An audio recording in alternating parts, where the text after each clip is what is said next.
What's up YouTube, I'm Guy, and today on the channel I want to talk about finding the perfect watch. Now I know, it's an extremely tall order, and frankly, it might not be possible. There probably isn't one perfect watch. But I did get an email with a question from a viewer asking for some help, helping him find that one perfect watch. So I got his email here on my iPad. I'm going to go ahead and I'm going to read it. I'm going to comment on some of the things that he says, and then after I've read the entire email, I'll go ahead and give my suggestions for what might be the perfect watch for him. Now I want you guys down in the comments to chime in with your thoughts and ideas as well once we get through the email and talk about the requirements and specifications that he's looking for. Alright, so I'm going to go ahead and read the email from, we'll call the person Ben, which isn't his real name, but for the sake of privacy, maybe his wife is watching and he doesn't want her to know what he's saying here. So yeah, let's go ahead and call him Ben. Here's his email.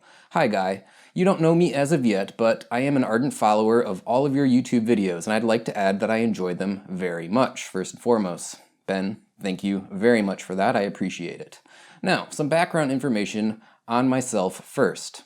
I am a man in his early 60s, and I've gotten bitten by the watch horology bug about 3 years ago. I made all the rookie mistakes you could possibly make getting into this hobby. Look, 3 years, not a long time. Really, I haven't been in it a whole lot longer than that myself, and you know what? I made a ton of mistakes as well. I bet most people have. That said, I have purchased at least 15 watches, mostly all mistakes, trying to find my grail watch. I'm a man of modest needs, and knowing now what I didn't know earlier, I should have studied more and saved more to get that quote-unquote one watch that I could be happy with, but that was then and this is now. Look, I went through the exact same thing when I was getting into this hobby. I had a watch box with 12 watches, just chocked full, had to fill up every slot, and yeah, in the end, I did like them all for different reasons, but none of them were the quintessential one watch, that perfect watch that was going to make me happy. I know exactly where you're coming from. I spent probably around $4,000 on watches these past 3 years, and I am nowhere close to finding that one watch that I can wear daily and be happy. I know that in this hobby, true watch enthusiasts can never be happy with just one watch, but the chase has nearly broke me and I'm exhausted. I felt the same way when you were when I was at the same point that you're at now. Look, it is a difficult process to just keep chasing watches, and eventually I came to the conclusion that for me, less is more. What I did was sold the majority of those more affordable entry-level watches, again, watches that I enjoyed and liked very much, but watches that I wasn't wearing because none of them truly reached me. None of them truly spoke to me the way I wanted them to. Now, what are the parameters of the watch that he's looking for? Well, he says he has a wrist size of about 6 3/4 inches, so he wants nothing over 40 millimeters in case diameter, but he prefers 39 with a wingspan or lug-to-lug distance of 47 to 49 millimeters. He doesn't need a GMT function or a chronograph function. He prefers a bracelet, or at least having a bracelet option, because I believe he lives in the South, and yeah, wearing leather straps down here in the South sucks. To give a sample of how his tastes run, he has a Zen 104, and the accuracy is insane. He does say accuracy is important to him. I'm the same way. And that watch gets 2 to 3 seconds per day. It gets a lot of wrist time, but it is on leather, and he didn't get it with the bracelet, so with the heat, it's difficult to wear as much as he would like. He also has an SKX 007, a couple of other Seikos, Orient Citizens, Casios, a Hamilton Khaki King, plus some third-party brands. There's actually a really nice collection going there, but I know where you're coming from. A lot of it probably doesn't have the oomph or the punch that you're really looking for. But the Zen 104, which I've reviewed, is an amazing watch. I'm a huge fan of the Hamilton Khaki King, or all of the Hamilton Khaki products, as a matter of fact. The Seiko SKX is a true classic. But again, I know where you're coming from, I know what you're looking for. Now, the watch that he's looking for doesn't have to be brand new, gently used is okay, but here's the tough part. He has a budget of $3,000 plus or minus $200, so let's say up to $3,200 max. What he really, really wants is a Rolex sub like I have, but the cost is just out of his ballpark. So we're going to try to find something I think probably that's a dive watch, not a Rolex Submariner homage watch necessarily, probably something a little bit more unique and of its own style. But I'm getting a sense of what it is that he's looking for. He says, I have a dress watch, I have a beater watch, but he desperately needs a watch that he can wear daily. He's gentle with his watches, scratching the clasp on the desk is about as rough as he gets. So, He goes on to ask me if he can help me out, and then, or I'm sorry, if I can help him out. And then he asks a question. By the way, being a veteran myself, I was curious about the casket flag in the background of your videos, which is sitting right back there. I'll address that as well. First things first, big thanks to the viewer for sending me this message over. And regarding your question about the flag there, a big thank you for your service being a former veteran. That flag was the memorial flag at my grandfather's funeral. He was a World War II veteran, and approximately 10 years or so ago he passed away, and I'm the one that inherited that flag, and I keep it there on my desk as a little memento or a tribute to him. So what are my suggestions for Ben for watches of maybe the style of a dive watch, kind of, to give you that feel of a Submariner? And it's not going to be an homage watch, but something of, similar quality, something really awesome, but under $3,000 or maybe $3,200 that will fit your 6 3/4 inch wrist. Well, you're in luck. I also have a 6 3/4 inch wrist, and I have a lot of ideas for you. My first suggestion is a watch that I recently reviewed. I don't know if it's going to be the right watch for you or not, because I don't know if you're looking for a brand that has a lot of history and heritage, but if you're open to the idea of getting a smaller Microbrand's watch, the Manta Ocean King was something, again, that I reviewed recently. Check out the previous video on that watch. I really liked it a lot. It comes in at a price point of, I got some notes here, between $1,500 and $2,000, depending on the specific model that you go with. The one that you'd probably go with, maybe the Ocean King with date on bracelet, is a little bit closer to that $2,000 mark, but there are options there, and it is a very nice watch. Now, with all of my suggestions, there's going to be compromises, and the compromise here is that it's a little bit bigger than maybe what you're looking for. But take a look at my video. I think I do a wrist shot in that video. It wore on my wrist quite nicely, and this is going to be at the very bottom of the range of watches that I'm going to suggest in terms of price. So it's something to consider. My next consideration for you is a watch that is just outside of the price that you're looking to spend. At $3,625, what I'm talking about is the Tudor Black Bay 58. Now, again, there's always compromises. This one's a little bit more expensive, but it's right in line with the size of watch that you're looking for, and I think it gives you a lot of the things that you're asking for in a watch. It's going to be accurate. It's got a chronometer grade movement, an in-house movement. It is super high quality. It's on the bracelet. It's going to be great on your 6 3/4 inch wrist. One problem is they're difficult to find right now. You're probably not going to get any discounts if you can find them because they're in demand, but it is a really good option and something that you could think about if you're willing to spend just a little bit more money. Now, those first two suggestions weren't really super realistic because, I'm not sure if you're looking for a Microbrand watch like the Manta, and you'll probably have a real tough time getting a Tudor Black Bay 58, and it's more expensive than you want to spend.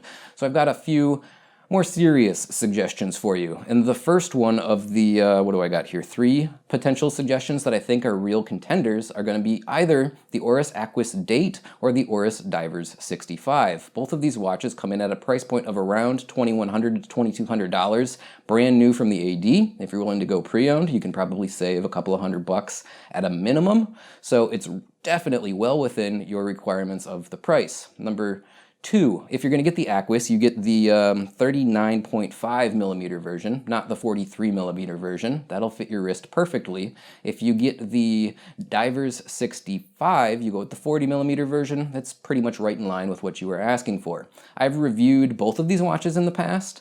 The Divers 65 review was on a strap, not a bracelet, but unfortunately, I can only get what I can get. That said, check out those reviews. You might like these watches. Affordable, high quality. I'm impressed with both of them. I was when I reviewed them, and yeah, I would definitely suggest them as possible choices. Now, my number 1 choice for you, I think this is exactly what you will be looking for. It will really fit the bill, is a pre-2018 Omega Seamaster professional 300-meter diver. Not the new one that came out in 2018, but the one just prior to that. It was brand new, $4,400, but if you go on Chrono24, I saw used ones ranging from $2,500 and up. You could probably call around authorized dealers, Omega dealers, and ask them for, if they have one of these older models in stock. I bet you'll find a brand new, unworn, new old stock version out there, and you can probably pick it up brand new with discounts because it's the older model for around $3,000 would be my guess. Now, compromises here. Like I said, all of these watches do have some compromises. This one is a little bit bigger, 41 millimeters in diameter if I'm not mistaken, but check out my review on this watch. I reviewed both this watch and then I reviewed the new model. This watch wore great on my wrist, whereas the newer post-2018 model was just too big. They increased the case diameter by 1 millimeter and they increased the lug-to-lug length by 2 or 3 millimeters, and it did wear too big. But the older pre-2018 model wore perfectly. Another compromise with this watch is going to be the clasp on the bracelet. It is really not very adjustable. So you might go about spending another $100 to $150 on an official Omega clasp that you can add that will give you plenty of micro adjust. I did that on my Speedmaster watch, but it's a small expense and it is definitely worth it. If you pick this watch up pre-owned for $2,500, you can throw another $125 into that clasp and you're still well under that $3,000 mark. I think this is the best bet for you if you're looking for something that has the panache of a Rolex Submariner, but you don't want to spend that kind of money. It's a fantastic watch. I absolutely love it. A lot of people dislike the helium escape valve. I don't know if you're going to fall into the camp of people that says I can't wear a Seamaster Professional because I don't like that little helium escape valve on the 10 o'clock position of the case. Look, if that is your perspective, give it a chance. Go to some dealers and look at them, even if it's the new one, to get a sense of what it really feels like. I was in that camp of people that said, I hate the way this looks, but in person, it's not a big deal. It's not very big. I got over it really quick. I don't mind it at all. I would be happy to own this watch. As a matter of fact, if I did not own a Submariner, very high probability that this is the watch that I would own. My last suggestion is the only watch that isn't a dive watch, but I wanted to throw it out there. It's another Omega watch. Look, at this price point, I think you're going to be playing around with a lot of Omegas.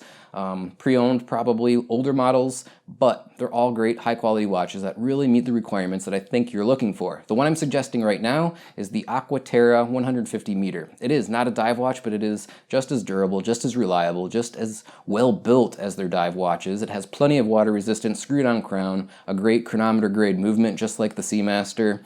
Overall, fantastic watch. The one I'm suggesting you get is the older model. They recently put out a new model, and it's rather expensive. But you can pick up these older models for, on Chrono24, I saw them starting at $2,200. The way you can tell the difference is on the older model that I'm suggesting, the date complication is at the 3 o'clock position, and on the newer model that they recently released, the date complication is down at the 6 o'clock position. Save a bundle of money, get that older model, and yeah, I think it would be a perfect daily wear watch if you can live without the elapsed time bezel functionality of a dive watch, and honestly, it's probably not that necessary, so definitely consider this one. I still think my top pick for you is going to be the Seamaster, with the Aquaterra being number 2. So down in the comments, I want you guys to sound off. Everyone else that's watching this, what should Ben consider based on his parameters of a 6 3/4 inch wrist, under $3,000, probably no larger than 40 millimeters. He really likes the Rolex Submariner, so something potentially a dive watch, but you know, I went with the Aquaterra as an option there, so I think we have some leeway with that.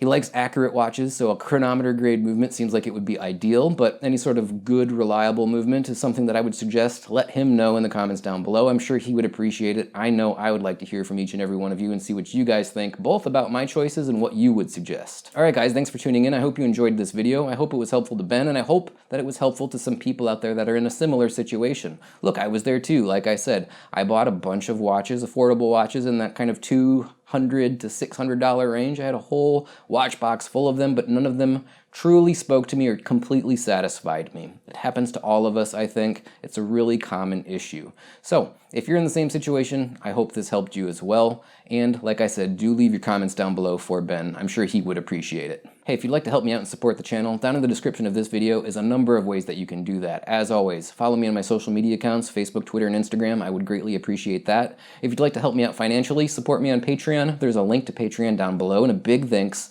to everyone that has been helping me on Patreon. I greatly appreciate it. I also have some Amazon affiliate links. Number one, for Audible. If you'd like to sign up for a free trial of Audible, it's a 30-day free trial with no obligation. You can cancel it at any time. You get a couple of free audio books, and I get a small commission for referring you, regardless of whether or not you sign up for a paid subscription. So definitely think about clicking that Audible link. Also, I have my regular Amazon affiliate link. If you're thinking about buying something, anything that I've reviewed or anything else for that matter, each and every transaction gives me a small commission. Those commissions do add up, and a big thanks to everyone that has been using that Amazon affiliate link. I really appreciate it. Well, that's going to wrap this one up for today. So until the next one, I'll sign off and say bye now.